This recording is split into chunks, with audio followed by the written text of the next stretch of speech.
Selamat datang kembali di dalam channel YouTube kesayangan kita. Apa? Kupas Tuntas Matematika. Yeay. Nah, Ibu yakin sekali ya, kalian sudah sangat menanti-nantikan video terbaru dari channel YouTube kita ini. Ya, berhubung kalian baru saja liburan gitu ya, setelah penilaian tengah semester, anak-anak sudah menikmati liburan 7 tahun lamanya. Lebay ya, 7 hari aja. Oke, kita langsung saja seperti kalian lihat.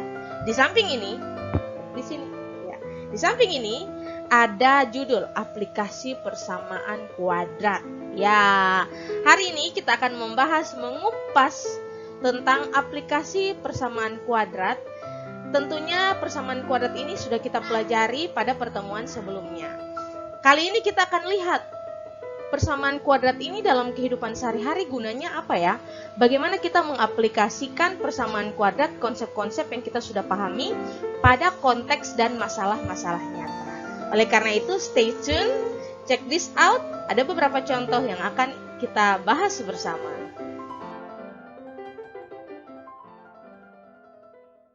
Baik.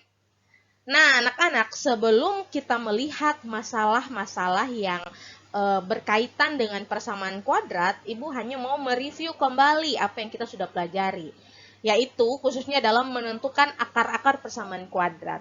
Ada 2 cara yang telah kita bahas bersama, kita pelajari bersama, yaitu yang pertama adalah apa? Benar sekali, pemfaktoran. Dan yang kedua adalah dengan menggunakan rumus kuadratik atau rumus ABC. Tentu bagi kamu boleh memilih salah satu dari 2 rumus atau 2 konsep yang kita sudah pelajari ini. Ya, ada yang mengatakan bahwa akan lebih nyaman menggunakan cara pemfaktoran, atau ada juga yang mengatakan bahwa akan lebih nyaman menggunakan rumus kuadrat atau rumus ABC. Oke guys. Silakan dibuka kembali catatan anak-anak tentang pemfaktoran, bagaimana menentukan akar-akar persamaan kuadrat menggunakan pemfaktoran, dan juga bagaimana menentukan akar-akar persamaan kuadrat menggunakan rumus ABC. Nah, sekarang kita perhatikan ya beberapa kasus berikut.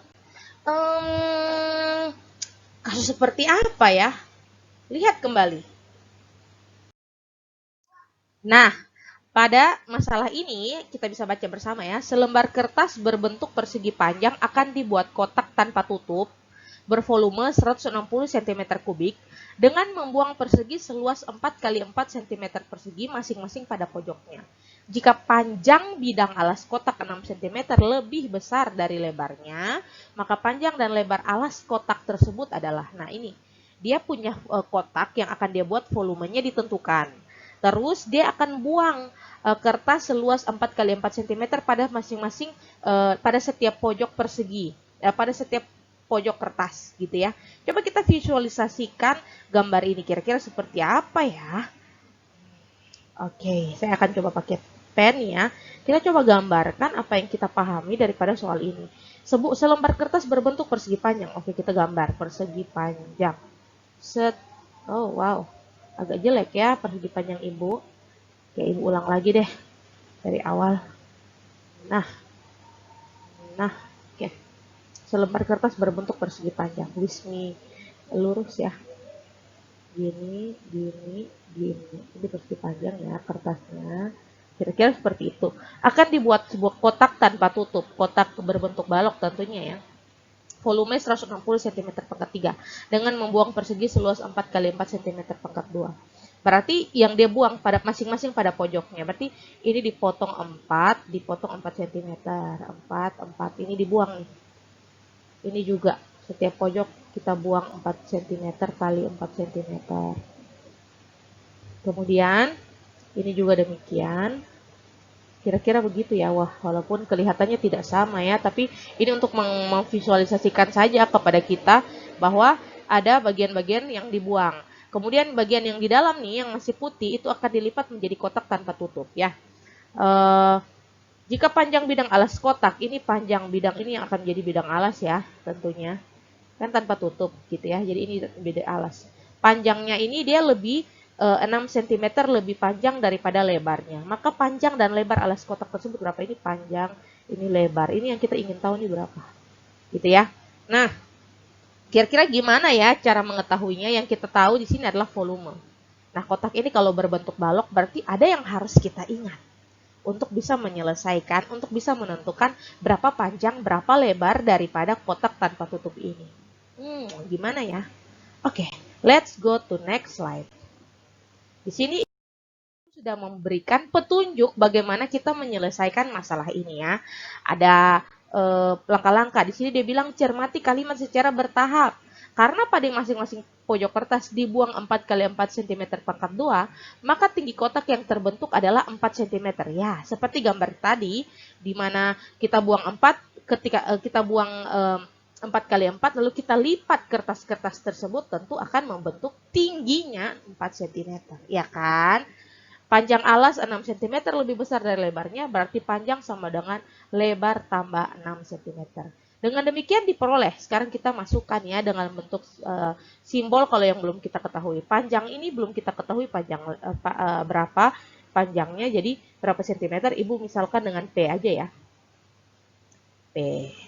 Tingginya yang itu kita udah tahu yaitu 4. Kalau kalian bingung kok bisa 4 Bu? Lihat kembali ya gambar yang tadi Ibu coba visualisasikan pada slide sebelumnya. Dan lebarnya berapa? Kalau panjang sama dengan lebar tambah 6 berarti lebar sama dengan apa? Panjang kurang 6. Betul sekali ya. Lebar sama dengan panjang kurang 6 karena panjangnya lebih 6 cm daripada lebarnya. Berarti lebar adalah panjang kurang 6. Seperti itu. Sekarang kita gunakan volume yang diketahui dari soal yaitu volume kotak untuk menyusun model matematikanya ya. Volumenya 160 cm pangkat 3 ya. Ini Ibu tidak tuliskan dulu, kita langsung pada perhitungan karena kebetulan sama-sama cm gitu ya. Volume sama dengan 160 cm pangkat 3. Volume daripada balok itu rumusnya panjang kali lebar kali tinggi kan. Dengan panjangnya itu tetap P, lebarnya ini adalah panjang kurang 6 atau P kurang 6. Dan tingginya ini 4 cm gitu ya. Setelah itu mari kita lakukan operasi aljabar. Nah, P kali P sama dengan P kuadrat, P kali negatif 6 sama dengan kurang 6P gitu ya, kali 4. Nah, sekarang kita masih lakukan lagi operasi aljabar. P kuadrat kali 4 adalah 4P kuadrat. 6P kali 4 sama dengan kurang 24P. Sama dengan 160. Atau kita bentuk sesuai bentuk umum persamaan kuadrat, yaitu 4P kuadrat kurang 24P kurang 160 sama dengan 0. Nah, tentunya ini adalah bentuk persamaan kuadrat kan? Sekarang kita disuruh untuk menentukan berapa P-nya. Itu kita sudah mendapatkan satu titik cerah bagaimana untuk mengantarkan kita pada jawaban akhir gitu ya. Sekarang kita tentukan P ini berapa yang memenuhi persamaan kuadrat ini. Itu tentunya kita adalah menentukan akar-akar persamaan kuadrat dengan bentuknya adalah seperti ini. Jadi kalian pilih dengan dua cara yang sudah kita pelajari pada video-video sebelumnya, yaitu menggunakan pemfaktoran atau menggunakan rumus ABC. Misalnya di kali ini Ibu mau menggunakan pemfaktoran gitu ya. Dengan A dari rumus ini adalah 4 dari persamaan kuadrat ini. B-nya berapa? Betul sekali, negatif 24. Dan C-nya adalah negatif 160. Oke, sekarang A kali C gitu ya. A kali C berapa ya? A kali C sama dengan 4 kali negatif 24. 4 kali negatif 24. Sorry, 4 kali 160. Oke. 4 kali 160 itu sama dengan 640, negatif 640. Dan B-nya itu adalah 24. Sekarang kita cari dua buah bilangan P dan Q, yang mana kalau dikalikan hasilnya negatif 640, ya, atau kalau yang dijumlahkan adalah sama dengan negatif 24. Nah, dari beberapa faktor-faktor 640 kita mendapati yang agak cocok ya, itu adalah 40 kali negatif 16 atau negatif 40 kali positif 16. Yang mana yang cocok yang ketika kita jumlahkan sama dengan negatif 24 ya. Ya, tentu saja yang paling cocok adalah ini. Oke, lalu kita masukkan ke dalam rumus AX kurang P tambah AX kurang Q. Atau Ibu langsung saja ya. 4X kurang 40 kali 4X tambah 16 per 4 sama dengan 0. Gitu ya. Nah, 4X kurang 40 kali 4X tambah 16 per 4 sama dengan 0. Sekarang kita lanjut di sini ya. Sini aja ya. Di sini aja kita lanjut.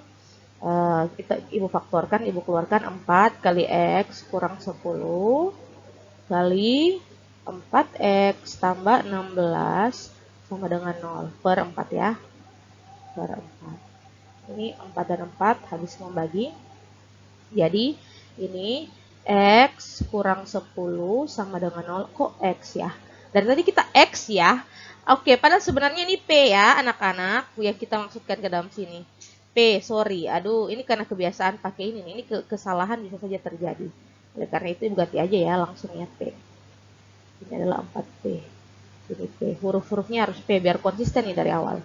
Sehingga P kurang 10 itu adalah sama dengan 0 atau 4P tambah 16 yang sama dengan 0.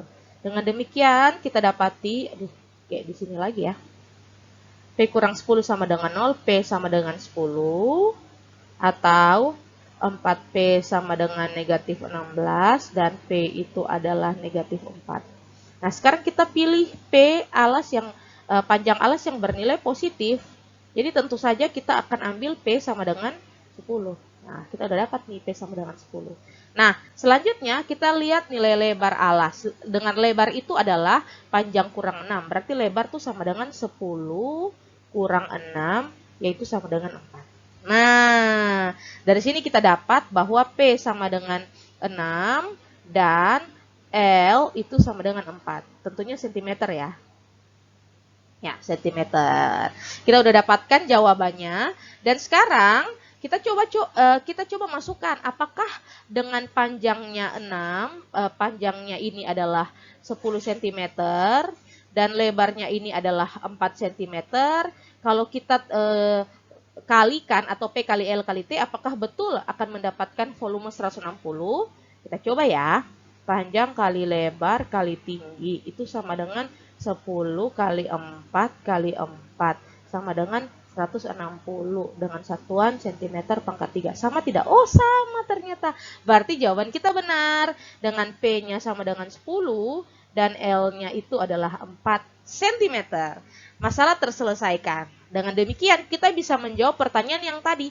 Berapa panjang dan berapa lebar alas daripada kotak tersebut. Nah, ini adalah salah satu contoh bagaimana kita menerapkan konsep persamaan kuadrat dalam masalah sehari-hari. Oke, kita lanjutkan pada masalah yang kedua. Ya, masalah yang kedua adalah Pak Ruben mempunyai tanah berbentuk persegi panjang dengan keliling 74 meter dan luasnya 340 meter persegi. Carilah panjang pagar Pak Ruben bila ia ingin memagari depan tanah tersebut ya. Jadi tanahnya berbentuk persegi panjang, kelilingnya diketahui, luasnya diketahui. Yang ditanya adalah panjang depannya supaya karena ia mau pasang pagar ya. Jadi panjang pagar Pak Ruben kalau dia mau memagari bagian depan tanahnya. Nah, tentu kalian bisa memvisualisasikan sendiri kan, secara ini tidak terlalu sulit ya. Oke, kita langsung saja pada alternatif pemecahan masalah ini.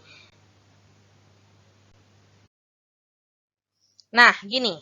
Ini alternatif pemecahan masalah langkah-langkah di dalam pemecahan masalah ini yang Ibu sudah berikan tentunya di dalam LKPD kalian juga sudah ada. Nah, telah diketahui bahwa luas tanah tersebut adalah 340 meter persegi Ya, berarti dengan demikian apa? Panjang kali lebarnya 340 meter persegi.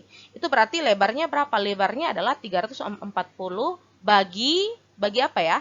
Bagi panjang. Betul sekali. Seperti yang kalian sudah guessing di rumah, ini bukan hal yang sulit. Oke. Nah, sekarang kita substitusi nilai L ini pada persamaan keliling. Keliling persegi panjang rumusnya apa ya? Ya, 2 kali panjang tambah 2 kali dalam kurung panjang tambah lebar, 74 meter gitu ya. Kita sekarang substitusi nilai lebar ke dalam sini. Tapi tunggu dulu. Ini kedua ruas, ruas kiri, Ibu mau bagi 2 supaya lebih sederhana, ruas kanan juga demikian.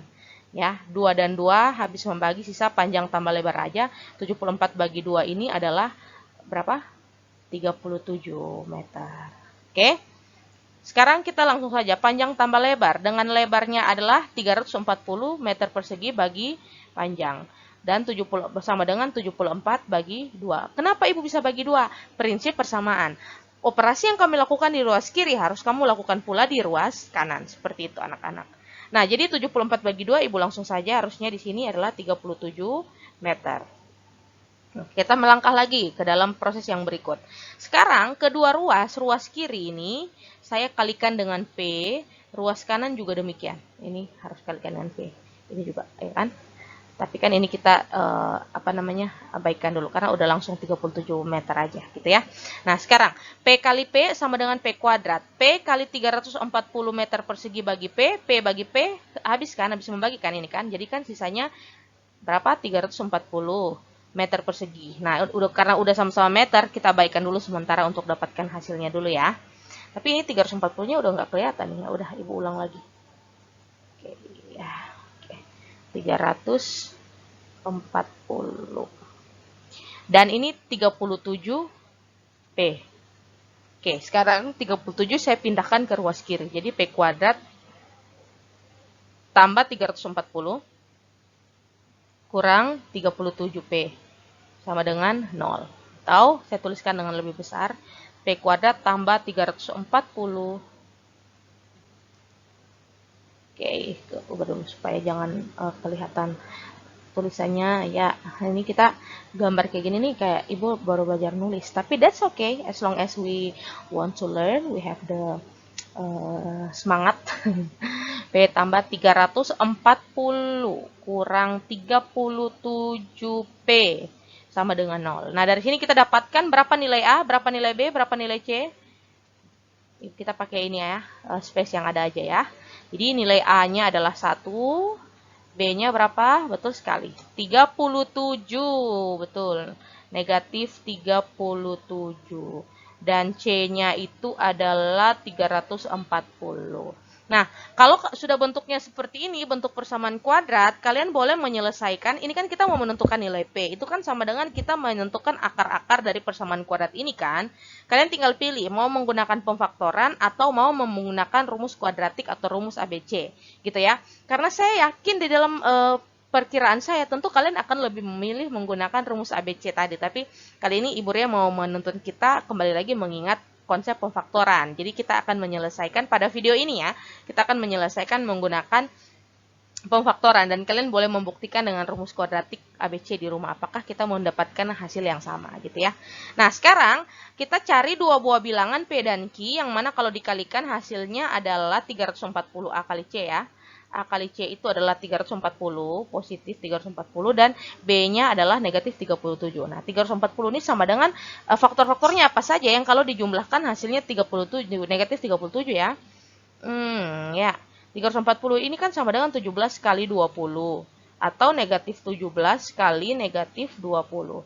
Nah, dari antara dua kemungkinan ini, manakah yang dijumlahkan adalah 37, negatif 37. Ya, betul sekali. Tentu kalian akan memilih yang ini. Sebentar saya ganti dulu warnanya. Nah, yang ini kan? Ya, betul sekali. Di mana P-nya itu adalah negatif 17 dan Q-nya adalah negatif 20. Karena yang ini kalau dijumlahkan negatif 37. Jadi, kita langsung aja ya masukkan ke dalam ini karena kebetulan nilai A-nya adalah 1 kan. Kalian harus masukkan ke dalam bentuk ini kan.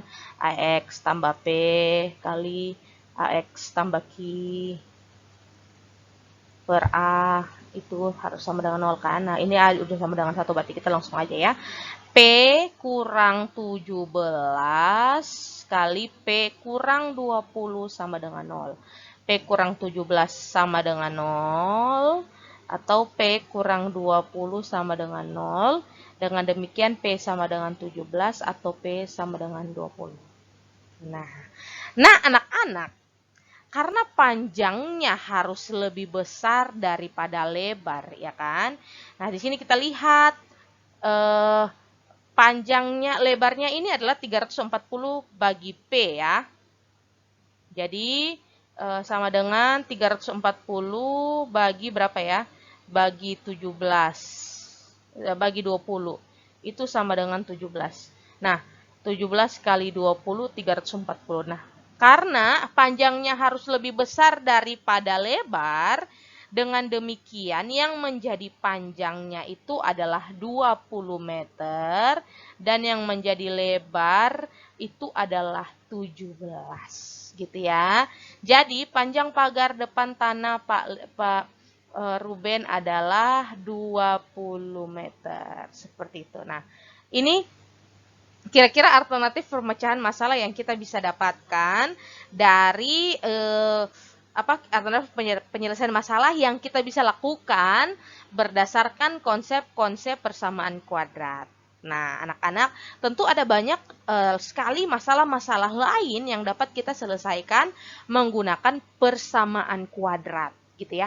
Dan masalah-masalah itu biasanya diberikan dalam bentuk soal cerita, dalam bentuk kasus, gitu ya. Jadi kalian perlu untuk mengetahui langkah-langkah seperti apa ya kalau kalian mendapati soal cerita berkaitan dengan persamaan kuadrat. Di sini kira-kira ada beberapa hal-hal umum yang Ibu bisa berikan untuk mengingatkan kita ya gimana menyelesaikan masalah menggunakan konsep persamaan kuadrat. Nah, pertama kalian harus pahami baik-baik soalnya yang diberikan, pahami baik-baik masalahnya gitu. Jadi, setelah kalian pahami baik-baik masalahnya, lalu kalian perhatikan apa yang diminta oleh soal. Soal ini minta kita untuk menjawab apa ya? Gitu. Nah, ini tentu aja dengan secara yang sederhana kalian sudah pelajari, kalian harus mengetahui, menuliskan apa yang diketahui, apa yang ditanya, lalu bagaimana menyelesaikan masalahnya, yaitu menerapkan konsep persamaan kuadrat yang telah kamu pelajari. Nah, Ibu mau mengucapkan selamat berlatih untuk kalian semua.